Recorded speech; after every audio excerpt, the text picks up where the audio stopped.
All right, my last word on Dr. Obokata, STAP, and Riken.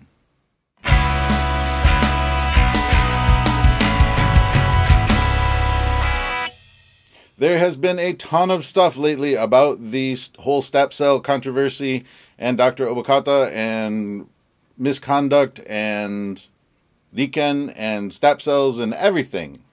So I want to first say straight out, I do not condone research misconduct. It is definitely wrong. But for me, the definition of research misconduct is the deliberate falsification of research in order to mislead or lie. And I don't think that's the case in this particular situation. Other people will have different opinions, and you're welcome to them. The reason I bring this up is the Riken investigation determined that there were 2 counts of research misconduct. After having read through the report, which you can find a link to downstairs, I do not necessarily agree, although carelessness was definitely a part of it. Plagiarism's a problem, but it's a problem not just there, it's a problem that needs its own video. So I'm not going to talk about plagiarism today.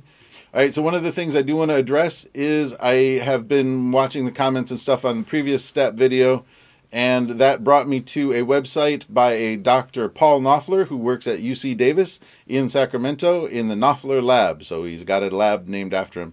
He does stem cell research, and so he is far more knowledgeable than me. It is his opinion that STAP cells probably do not exist and that this whole situation is actually hurting the research field for stem cells. But he also says, and I quote, Riken must shoulder a major part of the blame for the STAP situation along with Brigham and Women's Hospital and Harvard Medical School. So he really doesn't necessarily buy into this idea of STAP cells. He believes it's too easy. But he's not completely discounting it because that's how science works. After enough experiments have been done, then you can make a good, educated guess about whether or not STAP cells actually exist or not. If they are produced, then the argument's over. If they are not produced, you got to try a whole bunch of times, and then the argument is probably over, but you could still keep trying. Because science. So in the recent days, Dr. Obokata has had her own press conference as well as her co-author, Dr. Sasai, and they've said some interesting things.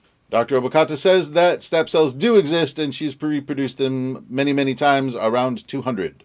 Riken disputes this and says, show them to me, basically. She also says that she was careless and inexperienced. This I agree with. Some of the mistakes that she made, she should not have made and should really, honestly know better. But Dr. Sasai says that STAP cells, he does not believe STAP cells do exist, but he's willing to put that discussion off for a while until more evidence is in.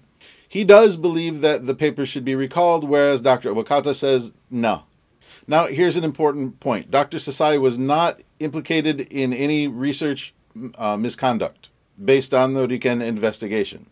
However, he does admit that he bears heavy responsibility for the papers going out because partially it was his job to verify the data.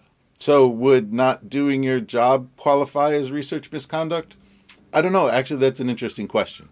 But he should have been paying more attention. His name is on the paper after all. Dr. Vacanti, who is one of the other co-authors of the paper, does stand by the research and is not going to be making any more statements on it until some of the replication studies have been completed. So you'll have to wait for those. In my opinion, it doesn't really matter whether the papers are correct or not. Notice I said correct, not true. If the research is able to be replicated, fantastic. That is really great. If it is not able to be replicated and many studies are done and no STAP cells are able to be produced, then pretty much that's done, and that's fine. That's how science works. You put something out, this is what I did, this is how I did it, and then other people take up your instructions and try to do it. If it works, then it did it. If it doesn't work, then your research isn't paid much attention to later on. But the thing about this whole situation that really disturbs me is who the target has been. Because it seems like the crosshairs have been on Dr. Obokata as a scapegoat for the duration. Even from the first time when the whole thing was announced. And I was really hopeful that we would have a great young woman researcher who could be a role model. Now we have a role model that says that if you're a young woman in research or in a man's field, if you make the slightest careless mistake, you're going to be crucified. Now, how are we supposed to get more young women into the hard sciences in Japan in particular? In my opinion, this has been way overly harsh on Dr. Obokata, and I think that, yeah, she did definitely do things that were wrong, but not to the degree that Riken has been going after her. This is just my opinion, and, you know, feel free to leave your opinion down in the comments below. No racism, no sexism, and I'll delete whatever I want. So play nice. The other thing this is going to start stirring up, and it did just the other day, by an article by the president of Shiga University, which I will have to make another video to address. But this fear of technology. Alright, so that's pretty much my 2 cents on the whole Obokata thing, the STAP cell stuff. In short, I think she's being targeted. I think there's more to why she was put as the face of this than meets the eye. I think it's generally unfair, particularly because some of the co-authors are not taking as big a shot. She is the lead author, so that's somewhat mitigating. However, the co-author, really, you need to make sure that things that have your name on it are correct, regardless of whether you want to change it or not. So with that, I got to get a bunch of stuff together and get to work. So I will talk to you later.